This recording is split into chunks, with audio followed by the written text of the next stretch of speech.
No crédito habitação CPP Jovem pagam-se apenas 4.615 escudos por cada 1000 contos de empréstimo bonificado. 4.615 escudos. Não há mensalidade mais baixa. Quem quer casa, vai ao crédito.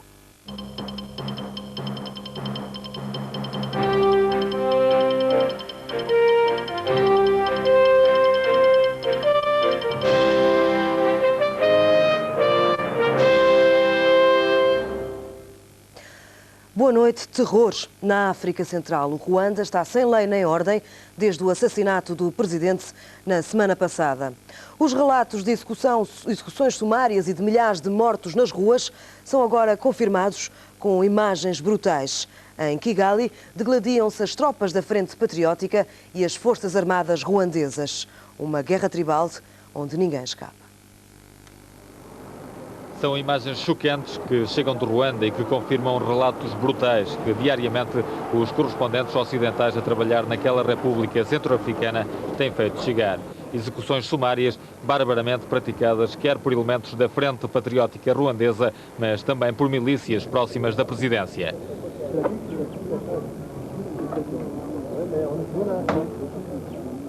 Grande parte da comunidade ocidental, na sua maioria missionários e trabalhadores de organizações humanitárias, saíram já do Ruanda, por estrada até países próximos ou então em aviões militares que prosseguiram hoje a operação de retirada. Soldados franceses conseguiram também retirar uma centena de órfãos ruandeses que se encontravam num orfanato próximo de Kigali. A situação continua instável, os combates não abrandaram e a capital ruandesa encontra-se cercada por 2 batalhões da Frente Patriótica. Toda uma região a ser vítima de um violento confronto entre etnias. E com esta situação, nenhum estrangeiro quer continuar no Ruanda. A fuga do país já começou há alguns dias, mas nem todos estão a salvo. Desde ontem que em Kigali se aguardava a chegada de 3 aviões italianos. À espera estava também uma família portuguesa que embarcou ao final da tarde para o Quénia. Antes de deixarem Kigali, a SIC falou com Vítor Carvalho, que com a sua mulher e 2 filhas esperava o sinal para deixar a cidade. Esta família foi repatriada juntamente com os cidadãos italianos a pedido do governo português. A família de Vítor Carvalho está desde ontem à espera do sinal de partida. As negociações entre a Embaixada Italiana e as autoridades locais para permitir que esses aviões cheguem a Kigali, não sei se estão a ser difíceis. Os aviões estavam para chegar 3 aviões hoje às 5 da manhã. Depois foi adiado por volta do meio-dia, depois para as 2 horas, agora é para as 4.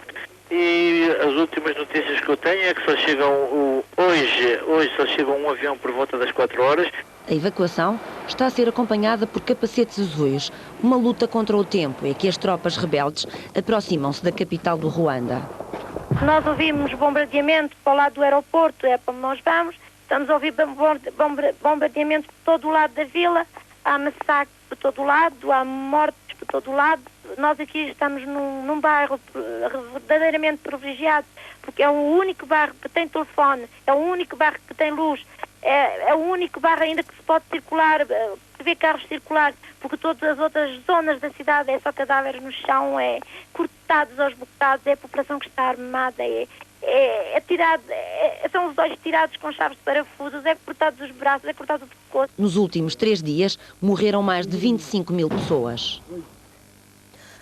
O massacre na praça de Tiananmen e a questão dos direitos humanos não estão na agenda política de Cavaco Silva na sua visita à China. O primeiro-ministro começou hoje uma viagem de 7 dias em que os objetivos principais são Macau e a cooperação.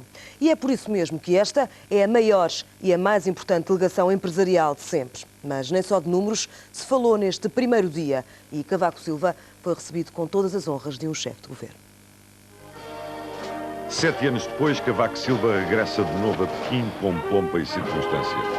Li Peng recebe-o de braços abertos e, surpresa das surpresas, agradece a ajuda de Portugal na recuperação do Estatuto da China na cena internacional. E falam de Macau, claro está, com os habituais votos de entendimento futuro. A garantia do futuro e da estabilidade de Macau constitui para Portugal um verdadeiro desígnio nacional. Tive a ocasião de salientar este aspecto nas conversações que mantivemos nos últimos 7 anos com altos responsáveis chineses, a quem reiterei o desejo do governo português de resolver todas as questões relativas a Macau à mesa das negociações. Voltarei a sublinhar esta posição na visita oficial à China que agora inicio. 2 horas e um quarto de reunião e boas notícias em perspectiva para os macaenses. O problema da nacionalidade vai avançar amanhã. Macau no bom caminho e os negócios também. Sabe que sou acompanhado por 60 empresários dos mais importantes em Portugal. Mas não é só isso. Também para tratar muitas questões de Macau. A China é o novo Eldorado dos empresários mundiais. Os números estão à vista. 13% de taxa de crescimento, 80 bilhões de dólares de investimento externo. Com Cavaco estão em Pequim 60 dos mais importantes empresários portugueses, que a partir de hoje dispõem de 35 milhões de contos para arrancar com os negócios. Basicamente para financiar a exportação de bens de equipamento e serviços de Portugal para a República Popular da China. Trata-se do financiamento de banco a banco, portanto entre o Banco Nacional Ultramarino e o Banco da China, que por sua vez põe à disposição dos importadores chineses os 35 milhões de contos de crédito que pode ir até 10 anos, o que é de facto uma modalidade muito interessante para os importadores chineses para a importação de bens de equipamento e serviços, como referi, de origem portuguesa. E uma garantia: se não chegarem estes milhões, outros virão. A verdade é que 5 anos passados sobre o massacre de Tiananmen, os dirigentes europeus que se põem em bicha para visitar a China esqueceram esta história dos direitos humanos. Vão confidenciando ao ouvido do jornalista que sim senhora, que estão preocupados. Mas dizê-lo, olhos nos olhos, a Li Peng, o homem que na altura mandou avançar as tropas contra os estudantes, isso é outra conversa. As imagens são de Jorge Ramalho, António Carneiro Jacinto, SIC, Pequim. A crítica zona do Val do Ave teve exclusividade absoluta neste 8º dia de presidência aberta.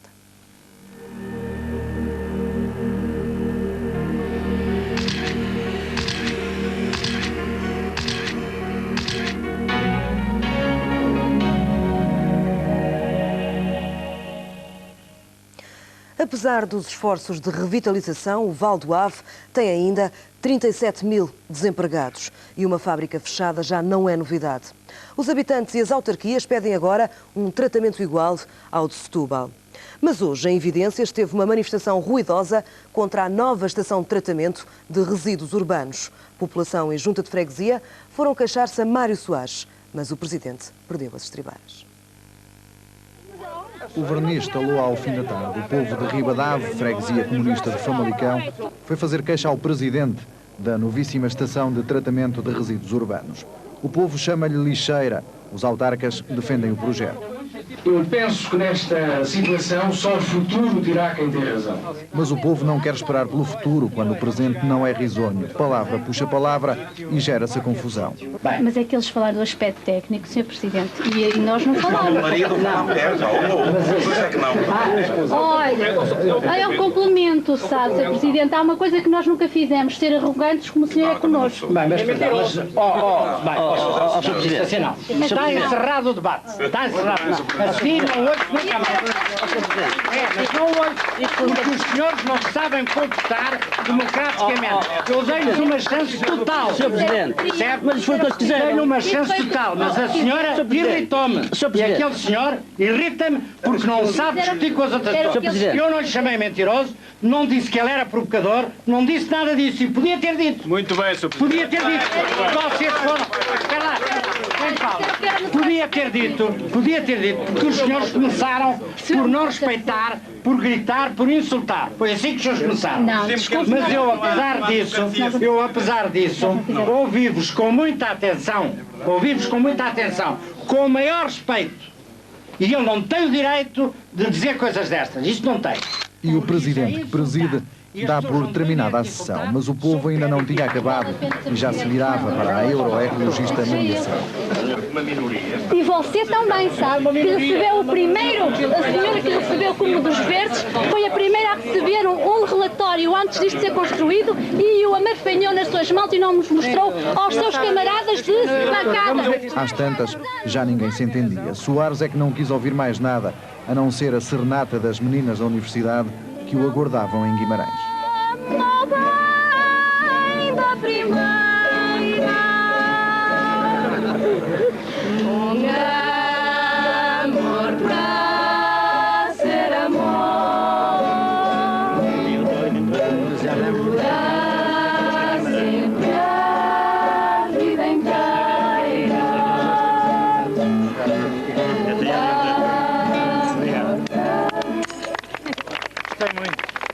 Eu sou verdadeiramente um exemplo da vossa canção, casando há 45 anos.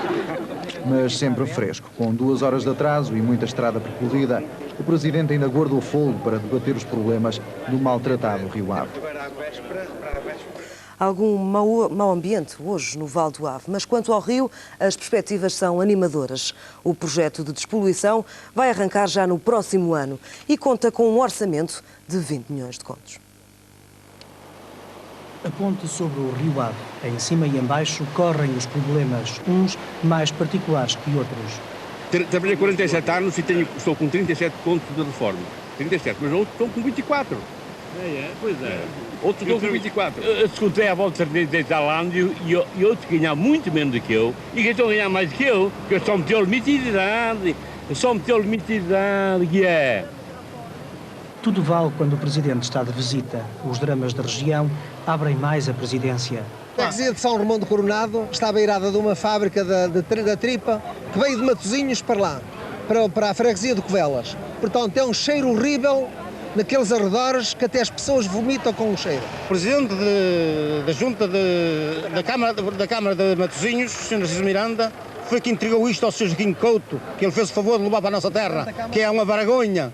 O rio é o leito onde todos os males se deitam. Fábricas e esgotos fazem o ave voar baixinho. As melhorias podem começar lá para o fim de 95. Um projeto de 20 milhões vai tentar despoluir a bacia hidrográfica que apoquenta as gentas do Val do Ave. O Presidente chegou para tranquilizar as hostes e confiar no Governo. Estamos agora seguros que ele vai por diante. Aliás, há pouco tempo, durante o almoço, o Sr. Ministro Valente de Oliveira também nos prometeu publicamente que este rio vai ser muito brevemente despoluído. Ficamos com essa promessa e com essa esperança. A confiança do Presidente, que entre um e outro empurrão ainda conseguiu falar com o ancião lá da terra. 103 anos de vida, a que Soares acrescentou mais um. Gostei imenso de o ver. Muito obrigado. Felicito e espero vê-lo daqui a uns anos. Daqui a uns meses. Daqui a uns anos. Se o senhor fizer 105, venho cá eu festejar. Muito obrigado. Muito obrigado. Depois, a comitiva partiu. Não sei que anos parasse para trincar um jesuíta. O Presidente continua cada vez mais laico.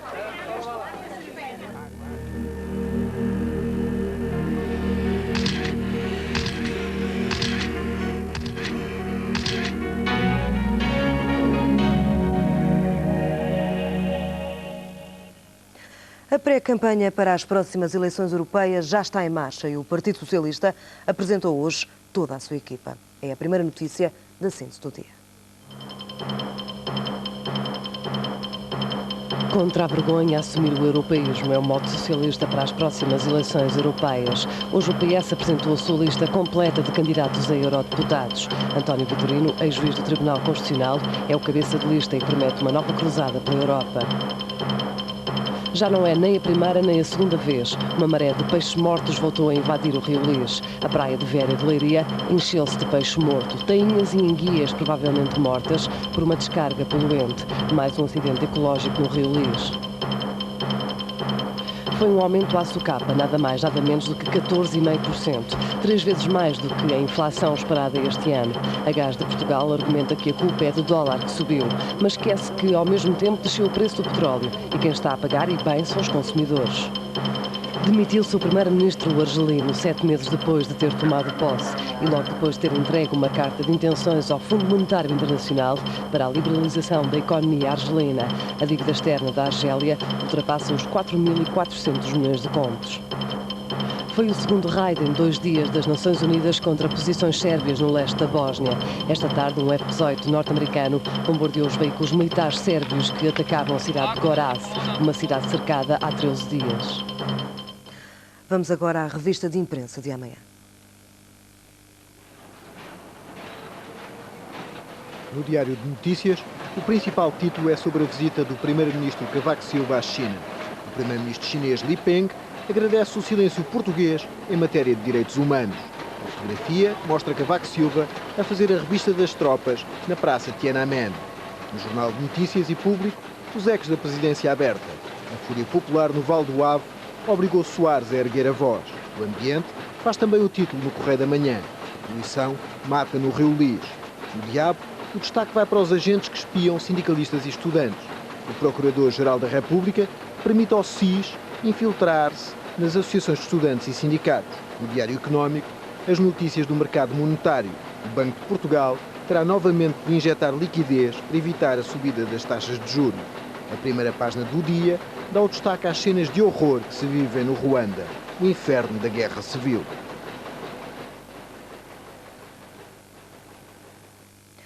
Lisboa 94 recebe William Shakespeare no Teatro da Trindade. A estreia do Conto de Inverno é já na próxima quinta-feira. É a penúltima peça do dramaturgo inglês levada à cena pela Companhia da Cornucópia. O Conto de Inverno, a pedido de Lisboa 94, no Teatro da Trindade, para chamar mais público. Mas o encenador preferiu o habitual espaço da Companhia, no Bairro Alto. É uma sala sem luxo, o que torna as coisas muito mais puras, muito mais limpas e muito mais claras do que num teatro onde temos que estar constantemente a competir com o veludo dos estofos e com os dourados do edifício. E no teatro de Shakespeare, quanto menos espaço, melhor. Todos os grandes monólogos das peças de Shakespeare, o famoso Ser ou Não Ser Eis a Questão, por exemplo, eu penso que são monólogos para ser ditos diretamente ao espectador. Não é o espectador que está a espreitar o Hamlet que está a pensar em voz alta. É o Hamlet que está a conversar com os espectadores. Aqui quem fala é o Rei Leontes, ou o ciúme por ele na cisma de que a mulher, a doce Hermione, o engana com o seu melhor amigo, Polixeno. É como se as pessoas estivessem a ver as histórias que todos conhecemos, mas representadas por super-heróis. E são histórias tão simples, no fundo, que repetem esquemas de comportamentos humanos que toda a gente é capaz de reconhecer. Conclua-se, portanto, que não há ferrolho para o ventre de mulher. Nem lá de entrar e nem lá de sair, com armas e bagagens o inimigo, às vezes que quiser, e há milhares de homens que sofrem deste mal, sem o saberem.